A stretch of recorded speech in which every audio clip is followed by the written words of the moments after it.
the clock at 7 p.m. and immediately start spiraling about how you wasted an entire day? These are some simple hacks for keeping track of time and keeping track of what you actually did with your time. First, you're gonna wanna have a lot more playlists than you have right now. Like seriously, have a playlist for everything. Have a playlist for cleaning and studying and working out, and then you can also format the playlist and put specific songs to trigger the right mindset for each task. You'll get to the point where when you hear a certain song, you'll get in the mindset to do the thing you associate the song with. Bonus points if each playlist is exactly as long as the task should take.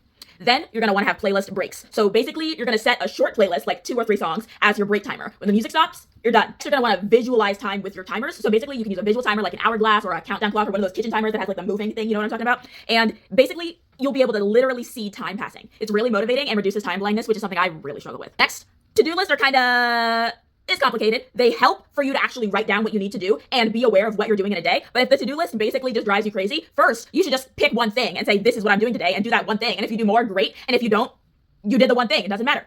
But I recommend reverse to-do list, which is basically at the end of the day, just write a list of everything you did that day, everything you accomplished instead of what you didn't do or what you were supposed to do, because it turns it from an act of judgment into an act of self-celebration. And so at the end of every day, say, I did a lot of stuff. Don't say, I didn't do anything. I'm a failure and I'm going to go die in a corner.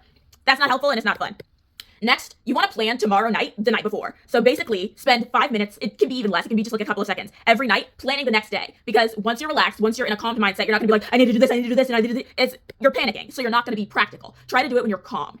And then, if you want to get a lot more done in any given day, you really need an accountability buddy. Basically, an accountability buddy is someone who you pair with, who checks in to make sure you're doing the stuff you're supposed to do, and you check in and make sure they're doing the stuff you're supposed to do. You keep each other on track. You keep each other accountable. You need to be setting way more alarms, like alarms for everything. Even the smallest thing, like you're timing a break that's 5 minutes, or you're switching tasks and you need to switch a task at a certain time. Just set an alarm. They're free. They're on your phone. They don't cost anything. You can just set as many alarms as you want. Live your best life, babe. You're an adult with a cell phone. Next, the Pomodoro method does not work. Don't do it. It doesn't work. If you have a thing where you're only wanting to do 5 minutes of something, set a 5-minute timer. But having a set time where you're only doing it for this minute and then you have to take this minute to break, you're actually going to interrupt your flow state. You're going to interrupt your hyperfocus. So it's actually counterintuitive to say, I'm going to take a 10-minute break every time I finish a 20-minute session, because that's not what your brain is designed for. Your brain is designed for the sprint.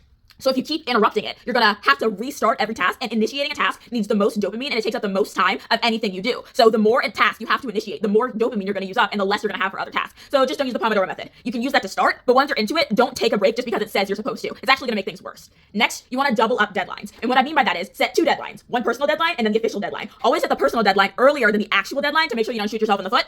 Also, you should absolutely be lying to yourself about deadlines. And what I mean by that is, if you have a deadline in 3 months, set it 2 days before the actual deadline, and also set a personal deadline, but never mention that it's 2 days earlier in the calendar event. We are banking on the fact that you are going to forget and then accidentally be really punctual because the actual deadline is 2 days later than you thought. Lying to yourself is okay in some circumstances when it's for your own benefit, okay?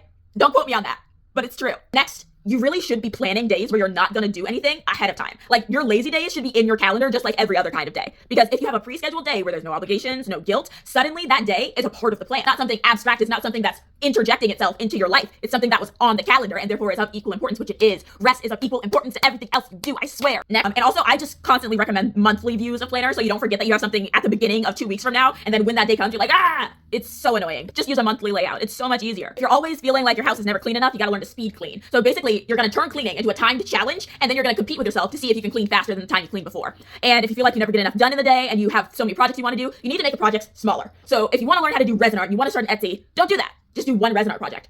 Make 1 candle or write 1 poem. You can even, if you're a writer, you can do microfiction and write 6-word stories or flash fiction or micro poems. There are so many kinds of small pieces of art that you can incorporate into your everyday life that will suddenly make it that you get to be creative in a time where you thought there was no room for creativity. Another one is you want to participate in online creative writing contests if you're a creative writer, or online art contests if you're an artist. Basically, engaging in art and design challenges really encourages you to keep being creative even when nothing else in life is encouraging you to be creative. And then this is my favorite one, and it's also the one I hate the most. Don't break the chain calendar.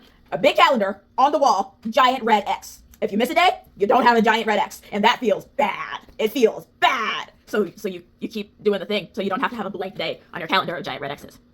Yeah. My name's Laura. I study neurodivergent creativity. Leave your odd neurodivergent problems in the comments. I'll do my best.